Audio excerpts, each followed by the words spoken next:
नमस्कार, सलिल संदेश में आपका स्वागत है और मैं राजेश सोनी। और आज इस कार्यक्रम में हम बात करेंगे तेल के खेल पर।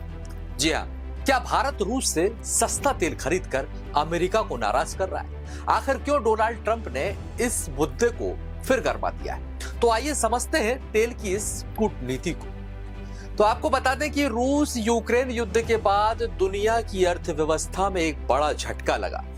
तेल की कीमतें आसमान छूने लगी, लेकिन रूस ने भारत को एक विकल्प दिया, वो था सस्ता तेल। और फिर भारत ने अपना फायदा देखते हुए रूस से कच्चे तेल की खरीदी तेज कर दी। सरकारी आंकड़ों के मुताबिक भारत ने 2022 के बाद रूस से 10 गुना अधिक कच्चा तेल खरीदा।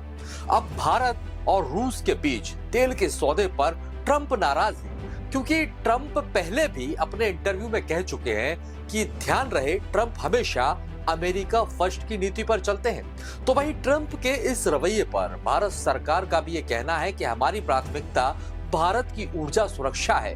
सस्ता और भरोसेमंद तेल मिल रहा है तो हम क्यों ना लें। जाहिर सी बात है कि यदि ऊर्जा सस्ती मिलेगी तो देश के नागरिकों को ही फायदा होगा। लेकिन जो भी हो, ट्रंप नहीं चाहते कि भारत रूस से तेल की खरीदी करे, और यही वजह है जो उन्होंने रूस पर अतिरिक्त टैरिफ लगाने की बात कही है और भारत पर टैरिफ के अलावा जुर्माना लगाने की बात कह दी। लेकिन जब ट्रंप से पूछा गया कि भारत पर कितना जुर्माना लगाएंगे, तो इस पर ट्रंप ने कहा कि मैं समझता हूं कि भारत अब रूस से तेल नहीं खरीदेगा। मैंने यही सुना है और मुझे नहीं पता कि ऐसा ही है या नहीं, लेकिन अगर ऐसा होता है तो यह एक अच्छा कदम है। हम देखेंगे आगे क्या होता है। सुनिए जरा क्या कहा ट्रंप ने। Well, I understand India no longer is going to be buying oil from Russia. That's what I heard. I don't know if that's right or not, but that's a good step. We'll see what happens. Okay? तो वैसे भी Trump अपने बड़बोलेपन के लिए जाने जाते हैं, जिसको लेकर भारतीय विदेश मंत्रालय के प्रवक्ता रणदीप जायसवाल ने ट्रंप के बयान पर टिप्पणी करने से इनकार करते हुए कहा कि जहां तक तेल खरीदने का मसला है, मार्केट के मुताबिक ही होता है। जरूरतों की सोर्सिंग की बात होती है, उस पे हमारा जो ब्रॉड अप्रोच, मतलब जो हमारा अप्रोच और रवैया है, उससे आप भली भांति अवगत हैं कि जो बाजार में, अंतर्राष्ट्रीय बाजार में जो तेल मिलता है, किस भाव पर मिलता है, और उस समय या इस समय जो भी वैश्विक माहौल है, इसको लेके हम इस पे निर्णय करते हैं। जहाँ तक स्पेसिफिक आपका सवाल के बारे में बात है, मैं इससे कोई अवगत नहीं हूँ।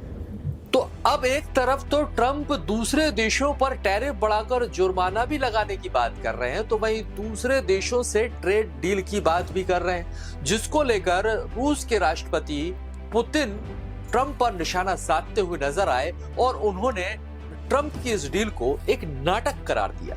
सुनिए जरा। Что касается каких-то разочарований со стороны кого бы то ни было, то все разочарования, они возникают от избыточных ожиданий. Это известное общее правило. Но для того, чтобы подойти к решению вопроса мирным путем, нужно вести обстоятельные разговоры. И не на публике, а это делать нужно спокойно, в тиши, переговорного процесса. И именно для этого мы предложили создать 3 группы, о которых вы упомянули. तो देखिए, जिस तरह से रूस, भारत और अमेरिका, इनके बीच तेल को लेकर जो विवाद चल रहा है, जो बयानबाजियां हो रही है, आखिर क्या है वो तेल सौदा, वो हम आपको समझाते हैं। भारत रूस से बड़ी मात्रा में कच्चा तेल खरीदता है। 2022 के बाद से ये तेजी से बढ़ा। रूस यूक्रेन युद्ध के बाद पश्चिमी देशों के रूस पर प्रतिबंध लगाने से भारत को मिलने लगा सस्ता तेल।